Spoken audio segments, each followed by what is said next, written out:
اللهم صل على محمد وآل محمد وعجل فرجه. اعوذ باللہ من الشیطان الرجیم. بسم اللہ الرحمن الرحیم. الحمد للہ رب العالمین. الصلاة والسلام علی اشرف الانبیاء والمرسلین وخاتم النبیین ومولانا ابوالقاسم محمد. اللهم صل على محمد وآل محمد وعجل فرجه وأهل بيته الطيبين الطاهرين المعصومين المظلومين. بسم الله الرحمن الرحيم. قال ربي اشرح لي صدري ويسر لي أمري واحلل عقدة من لساني يفقهوا قولي. اللهم صل على محمد وآل محمد وعجل فرجه. اعوذ باللہ من الشیطان الرجیم. بسم اللہ الرحمن الرحیم.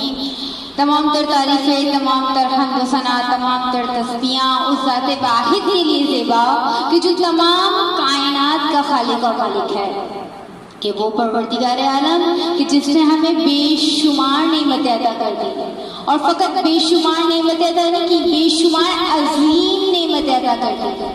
کہ وہ پروردگار عالم کہ جس نے ہمیں بے شمار عظیم نعمتوں کے بعد ایک بہترین نعمت، ایک عظیم ترین نعمت ہمیں در اہل بیت سے منسلک کر دیا. کہ وہ پروردگار عالم کہ شان بیان کروں اس پروردگار عالم کی کہ اس نے پانچوں تن کی محبت میں اس کائنات کو خلق کر دیا. اور یہ وہ ہستیاں ہیں، یہ وہ لوگ ہیں کہ جو عمل کرتے جاتے ہیں اور پروردگار عالم آیتیں اتارتا جاتا ہے. اگر یہ زکوٰۃ دے دیں تو پروردگار عالم آیت زکوٰۃ نازل کر دیتا ہے. اگر یہ چادر کے نیچے آ جائیں تو آیت تطہیر نازل ہو جاتی ہے. تو میرا تمام تر درود و سلام ہو ان ذوات مقدسات کے اوپر کہ جو وجہ تخلیق کائنات ہیں. اللہم صل علی محمد وآل محمد وعجل فرجہ. کہ وہ ہستیاں کہ آج بھی دنیا اسی ہستی کے انتظار میں باقی ہے. کون ہستی ہے وہ؟ ہمارا آخری رہبر، ہمارا وہ ہادی کہ جس کے انتظار میں دنیا آج تک قائم ہے، آج تک باقی ہے. اس کے منتظر ہم اور آپ ہیں کہ اس کے انتظار کو افضل ترین عبادت کہا گیا ہے. کہ انتظار فرش بہترین عبادت ہے. عزاداران امام، لیکن ایک سوال پیدا ہوتا ہے، ہم کس طرح سے انتظار کر رہے ہیں؟ اگر ہم بات کریں کسی شخص کے آنے کی، اگر ہمارے گھر میں کچھ مہمان آ رہے ہیں، سفر کا مہینہ ہے، لوگ اربعین پر جا رہے ہیں، کربلا جا رہے ہیں، جب واپس آتے ہیں اور ہمیں پتہ چلتا ہے کہ فلاں فلاں دن پہ ہمارے عزیز ہمارے گھر آئیں گے، تو ہم کچھ اہتمام کرتے ہیں، اچھے اچھے کھانے بناتے ہیں، جو چیز انہیں پسند ہوتی ہے وہ چیز ہم ان کے لیے بنا رہے ہوتے ہیں، گھر کو سجاتے ہیں. ہم ہمیشہ وہ کام نہیں کرتے جو ان کو ناپسند ہو. عزاداران امام، یہ انتظار ہوتا ہے، یہ تیاریاں ہوتی ہیں.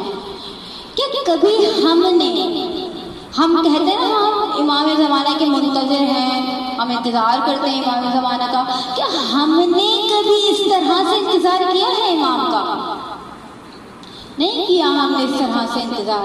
کبھی ہم نے سوچا ہے کہ امام آئیں گے تو ہم کیا کریں گے، یا ہماری تیاری کیسی ہے؟ کیا امام آنے کے بعد یہ کہیں گے کہ ہمارا سچا جانسار ہے، ہمارا ساتھی ہے؟ عزاداران امام، لمحہ فکریہ ہے، ہم نہیں سوچتے. ہمارے الفاظ فقط یہ ہوتے ہیں کہ ظہور ہوگا امام کا جب دیکھی جائے گی. حالانکہ ایسا نہیں ہے. ہمیں ریڈی کی پوزیشن پہ رہنا ہے. اگر اس کے لیے ایک چھوٹی سی مثال دوں گی کہ اگر نماز با جماعت ہو رہی ہے اور شخص دوسری رکعت میں آیا ہے، جو شخص آیا ہے اس کی پہلی رکعت ہوگی، جبکہ جو امام نماز پڑھا رہے ہیں، جو جماعت کی نماز ہے وہ دوسری رکعت ہے. دوسری رکعت میں تشہد ہوتا ہے جبکہ پہلی رکعت میں تشہد نہیں ہوتا. تو جب امام تشہد پڑھا رہے ہوتے ہیں تو وہ ایک حالت میں ہوتا ہے انسان، اس کے دونوں ہاتھ، دونوں ہتھیلیاں زمین پر ہوتے ہیں اور وہ ریڈی کی پوزیشن پر ہوتا ہے. اس کو تجلی کی حالت کہی جاتی ہے. ہمیں اس حالت میں رہ کر امام کا انتظار کرنا ہے. دعویٰ تو بہت لوگ کرتے ہیں، 1400 سال پہلے بھی بہت سارے لوگوں نے دعویٰ کیا، لیکن ان کے اعمال امام کے ساتھ نہیں تھے. ان کے اعمال بہت مختلف تھے. فقط زبان سے کہہ دینا منتظر نہیں ہے، آپ کے اعمال بہت بڑی گواہی ہیں. عزاداران امام، ایک چھوٹا سا واقعہ بیان کرتی ہوں. ہم اور آپ چاہتے ہیں کہ ہم امام سے ملاقات کریں، لیکن ہم فقط زبان سے کہتے ہیں کہ ہم امام سے ملاقات کریں گے. ہمارا دل، ہماری روح امام سے ملاقات کرنے کے لیے راضی نہیں ہے. ایک چھوٹا سا واقعہ بیان کرتی ہوں. شہر عراق کے اندر ایک شخص ہوا کرتا تھا کہ اس کو امام سے ملاقات کرنے کا بہت شوق تھا. اس کو بہت دلی آرزو تھی کہ وہ امام سے ملاقات کر سکے. ایک عالم دین کے پاس آتا ہے، پوچھتا ہے کہ آپ مجھے کوئی ایسا طریقہ بتائیے کہ میں امام سے ملاقات کر سکوں. کہا اچھا، بہت آسان طریقہ ہے. کہا مجھے بتائیے وہ کون سا طریقہ ہے. کہا 40 روز تک بھوکوں کو کھانا کھلاؤ. عزاداران امام محب تھا، انتظار کی حالت تھی، امام سے ملنا چاہتا تھا. خوب 40 دن تک لوگوں کو سیر کرا رہا ہے. جب 40واں دن آیا، اس نے دسترخوان بچھایا، لوگوں کو کھانا کھلایا. جب لوگ کھا کر چلے گئے تو تھوڑے سا ایک باؤل کے اندر، ایک ڈونگی کے اندر تھوڑا سا شوربہ اس نے بچا کر باورچی خانے میں رکھ دیا. دق الباب ہوا. 40 دن تک لوگوں کو کھانا کھلا رہا تھا، تھک کر چور ہو چکا تھا. لیٹ گیا، آرام کرنے لیٹ گیا. ابھی دق الباب ہوا ہے. کہا کون ہے؟ کہا بھوکا ہوں، کھانا کھلا دو. کہا کھانا تو ختم ہو چکا ہے. کہا وہ جو تھوڑا سا پیالے کے اندر تم نے شوربہ رکھا ہے مجھے وہی دے دے. عزاداران امام تھکا ہوا تھا. کہا میں نے کہہ دیا نا کہ نہیں ہے میرے پاس کھانا، تو چلے جاؤ. تھوڑا سا ہوش میں آتا ہے، کہتا ہے کہ اس شخص کو کیسے پتا کہ میں نے تھوڑا سا شوربہ بچا کے رکھا ہوا ہے. دروازہ کھولا، کوئی نہیں تھا. خوب گریا کرتا ہے، شاید میرا وقت کا امام تھا. پھر آتا ہے عالم دین کے پاس، پوچھتا ہے کہ مجھ سے ایسی غلطی ہو گئی ہے، اب میں کیا کروں. کہا مشکل نہیں ہے، بہت آسان ہے. 40 روز تک کسی ایک امام بارگاہ یا ایک مسجد میں شمع روشن کرو. ایک وقت ہو، ایک مسجد ہو اور ایک ٹائم ہو، ایک جگہ ہو، اس پہ تم نے شمع روشن کرنی ہے. کہا ٹھیک ہے. بہت زیادہ چڑھنے والا تھا. بہت دور دراز کی مسجد کو اس نے چنا کہ میں اس جگہ جا کر، جہاں پر کوئی نہیں ہوگا، وہاں پر جا کر اس وقت جا کر میں شمع روشن کروں گا. اسی دوران جب وہ جاتا تھا شمع روشن کرنے، اسی دوران ایک واقعہ پیش آیا. اسے واقعہ کیا پیش آیا کہ اس نے جس جگہ پر شمع روشن کرنی تھی وہاں پر پہلے سے کوئی نماز پڑھ رہا تھا. یہ دیکھتا ہے، اس نے اس شخص کی جانب نہیں دیکھا، فقط اتنا کہا کہ میری جگہ سے ہٹ جاؤ، یہاں پر مجھے شمع روشن کرنی ہے. جب اس شخص نے نہیں سنا، پھر دوبارہ تھوڑا سا چلا کر کہتا ہے کہ کیا تم نے نہیں سنا، مجھے اس مقام پر شمع روشن کرنی ہے. عزاداران امام جب اس شخص نے نہیں سنا، تھوڑا سے دور جا کر شمع روشن کی، پلٹ کر دیکھا کوئی نہیں تھا. پھر خیال آیا کہیں یہ میرا وقت کا امام تو نہیں تھا. پھر آتا ہے عالم دین کے پاس، واقعہ بتا رہا ہے کہ میرے سے ایسا ایسا ہو گیا، اب کیا کروں میں. کہا اچھا. کہا 40 روز تک تم پیاسوں کو پانی پلاؤ. عزاداران امام بس 40 دن تک پانی پلا رہا ہے، مشکیزے میں پانی بھرا ہے اور لوگوں کو پانی پلا رہا ہے. ایک ایسی عمارت کی طرف سے گزر ہوا کہ جو بہت اونچی عمارت تھی، اوپر سے آواز آئی پیاسا ہوں پانی پلا دو. یہ اوپر گیا ہے, دیکھا کوئی نہیں ہے. پھر نیچے سے آواز آئی ہے پیاسا ہوں پانی پلا دو. عزاداران امام اوپر سے چلا کر کہتا ہے جب میں نیچے تک جب کیوں نہیں مانگا, اب میں اوپر آ گیا ہوں, اب جب میں نیچے آؤں گا تو میں تمہیں پانی پلاؤں گا. عزاداران امام نیچے آتا ہے, دیکھتا ہے کوئی نہیں ہے, پھر گریا کرتا ہے, عالم دین کے پاس آتا ہے, کہتا ہے کہ پھر مجھ سے غلطی ہو گئی, اب میں کیا کروں.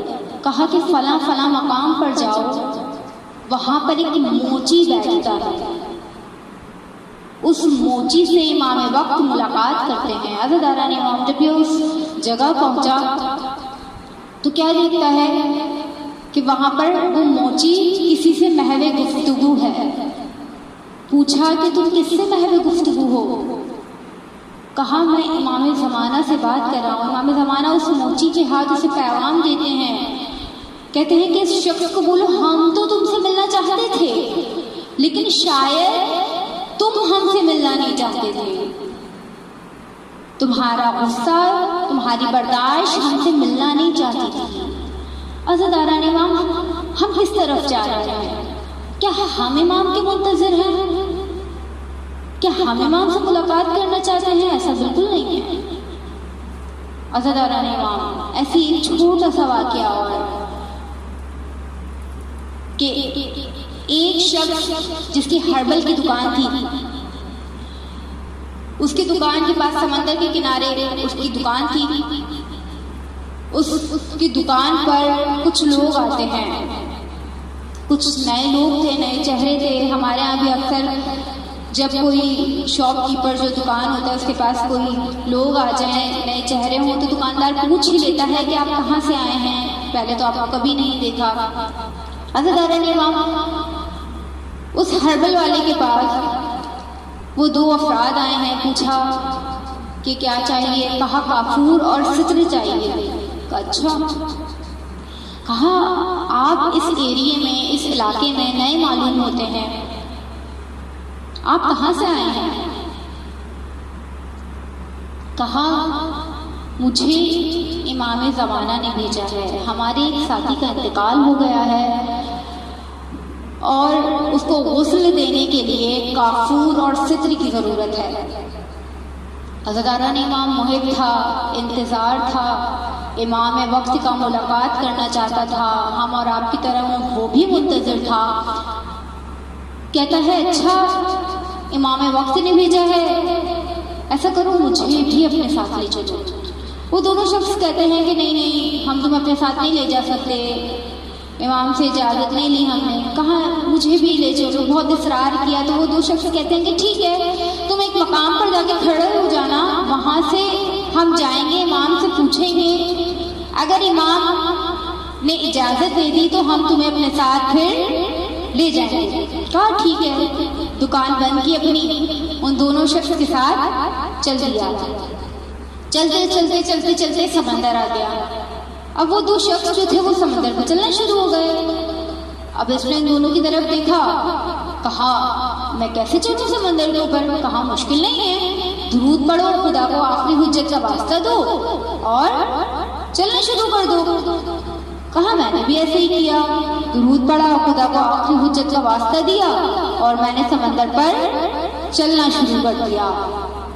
ابھی کہتا ہے کہ میں بیچ سمندر میں پہنچا تھا کہ آسمان پر بارش کے آثار نمایاں ہو گئے. یہاں بارش کے آثار نمایاں ہو گئے, وہاں میرے ذہن میں ایک سوال آیا.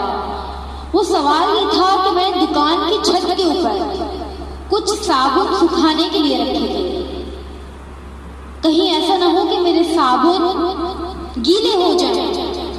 ابھی یہ خیال ذہن میں آیا اور وہ شخص جو تھا وہ پانی میں ڈوب گیا. یہاں پانی میں ڈوبا ہے جو وہ دو شخص تھے جنہیں امام زمانہ نے بھیجا تھا. وہ کہتے ہیں ہم کہتے تھے نا تم سے آسان کام نہیں ہے. کہا اب کیا کروں میں. دونوں نے پکڑ کر اٹھایا ہے, کہا درود پڑھو, خدا کو آخری حجت کا واسطہ دو اور پھر چلنا شروع کر دو. بس درود پڑھا ہے, خدا کو آخری حجت کا واسطہ دیا ہے, اور چلنا شروع کر دیا۔ ابھی ایک مقام آیا، وہ شخص کہتا ہے کہ مجھے دور کھڑا کر دیا گیا، میں دیکھ رہا تھا کہ سامنے خیمے لگے ہوئے ہیں، ان خیمے میں سے ایک خیمہ ایسا تھا کہ جس میں سے روشنی باہر آ رہی تھی، اتنا نور تھا، ایسا لگ رہا تھا کوئی نورانی شخصیت اس خیمے میں ہے۔ کہا مجھے ان دونوں شخصوں نے باہر کھڑا کر دیا کہ ابھی ہم امام زمانہ سے پوچھ لیں کہ تم سے ملاقات کرنا چاہتے بھی ہیں یا نہیں، اس کے بعد ہم تمہیں اپنے ساتھ لے جائیں گے۔ کہا ٹھیک ہے، وہاں پہ کھڑے انتظار کر رہا ہے۔ وہ دو شخص جاتے ہیں، کہتے ہیں کہ اس خیمے سے اتنی زور سی آواز آ رہی تھی، یعنی اتنی تیز آواز آ رہی تھی اس خیمے سے کہ میں سن سکتا تھا وہ آواز۔ کہا کہ وہ دو شخص گئے، بولا کہ وہ فلاں فلاں شخص جو تھا جس کی دکان سے ہم کافور اور ستر لینے گئے تھے، وہ ہمارے ساتھ آ گیا ہے اور وہ آپ سے ملاقات کرنا چاہتا ہے۔ امام زمانہ کہتے ہیں کہ جس کی سوچ ایک صابن کے اندر بند ہو، بھلا وہ ہم سے ملاقات کیسے کر سکتا ہے؟ اس کی ایک ہربل کی دکان تھی، اس کا کل سرمایہ اس کا صابن تھا۔ ہمارا صابن کیا ہے؟ ہم طالب علم ہیں، ہمارا صابن شاید ہماری کتابیں ہیں، اگر ہم گھر کا کام کرتے ہیں تو شاید ہمارا صابن ہماری جھاڑو ہو، ہمارا پوچھا ہو، یا اور بہت ساری چیزیں۔ تو جس کی سوچ اس کے صابن میں بند ہے، بھلا وہ امام سے ملاقات کر کیسے سکتا ہے؟ عزاداران امام، اپنے آپ کو تیار کیجیے، اپنی اولاد کو تیار کیجیے کہ وہ امام وقت کا سچا ناصر بن سکے۔ آج کی مجلس سے دعا کے ساتھ ختم کرتے ہیں کہ بار الہ ہمارے وقت کے امام کے ظہور میں تعجیل عطا فرما دے اور ہمیں ان کا سچا مددگار، سچا سپاہی بنا دے۔ عزاداران امام، آج اس لٹے ہوئے قافلے کے مسائل پڑھنے ہیں کہ اس قافلے میں جو بچی تھی جس کا نام سکینہ تھا، جس کو رہائی کا بہت ارمان تھا، عزاداران امام رہائی تو اب ملی ہے لیکن سکینہ ساتھ نہیں ہے۔ اب مجھے نہیں پتا کہ بی بی ام رباب کس طرح سے زندان چھوڑ کر آئی ہوں گی۔ عزاداران امام، اگر میں ماں کی بات کروں تو وہ ماں کہ جس کے بیٹے کو اس کے بی بی ام رباب کی وہ ماں، عزاداران امام، یہ وہ ماں ہے کہ جس کے سامنے اس کے بیٹے کو، اس کے بچے کو 2 بار قتل کیا گیا۔ عزاداران امام، ذرا دل پہ پتھر رکھ کر سوچیں کہ وہ ماں کس طرح سے زندان سے آئی ہوگی کہ جس کا پتہ ہے کہ جس کے بیٹے کو 2 بار قتل کیا گیا، وہ زندان میں اپنی بچی کو اکیلے چھوڑ کر کیسے آئی ہوگی۔ عزاداران امام، رہائی کی خبر ملی ہے، ایک حجرہ خالی کرایا گیا ہے۔ عزاداران امام، مسند بچھائی ہے، پہلی عزادار بی بی زینب ہے، مسند بچھائی ہے، کالی چادر بچھائی ہے، فرش ازا بچھائی ہے، سید سجاد کو بٹھایا ہے، بیٹا آج تمہارے بابا کا پرسہ دیتے ہیں ہم تمہیں۔ عزاداران امام، تمام بیویاں بیٹھی ہوئی ہیں، ایک ایک سر آتا ہے، آواز بلند ہوتی ہے، یہ سر علی اکبر کا سر ہے۔ بیویوں میں لیلا آگے بڑھ جاتی ہیں، علی اکبر کے سر کو لے لیتی ہیں، پھر آواز بلند ہوتی ہے، یہ قاسم کا سر ہے۔ بیویوں میں فروہ آگے بڑھ جاتی ہیں، قاسم کے سر کو لے لیتی ہیں۔ عزاداران امام، پھر آواز بلند ہوتی ہے، یہ علی اصغر کا ششماہی کا سر ہے۔ بیویوں میں رباب مجھے نہیں پتا کس طرح سے آگے بڑھی ہوں گی، آگے بڑھ کر علی اصغر کے سر کو لے لیا۔ عزاداران امام، آواز بلند ہوتی ہے، یہ عباس با وفا کا سر ہے۔ عزاداران امام، یہاں ام کلثوم آگے بڑھتی ہیں، بھائی کے سر کو لے لیتی ہیں۔ عزاداران امام، مجھے نہیں معلوم اس وقت بیویوں کا کیا حال ہوگا، یہاں ابھی حسین کا سر آتا ہے۔ زینب آگے بڑھتی ہے، بھائی کے سر کو لے لیتی ہے۔ کربلا کے بعد بھائی کا سر اب آغوش میں آیا ہے۔ عزاداران امام، ایک سر وہ بھی ہے، دو سر ایسے ہیں کربلا میں لیکن جو ایک طرف رکھے ہوئے ہیں جس کو کوئی رونے والا نہیں ہے۔ بیویاں کہتی ہیں کیا ان دونوں بچوں کی مائیں مر چکی ہیں؟ حضرت آران امام زینب کبریٰ آگے بڑھتی ہیں، یہ کہتی ہیں بیویوں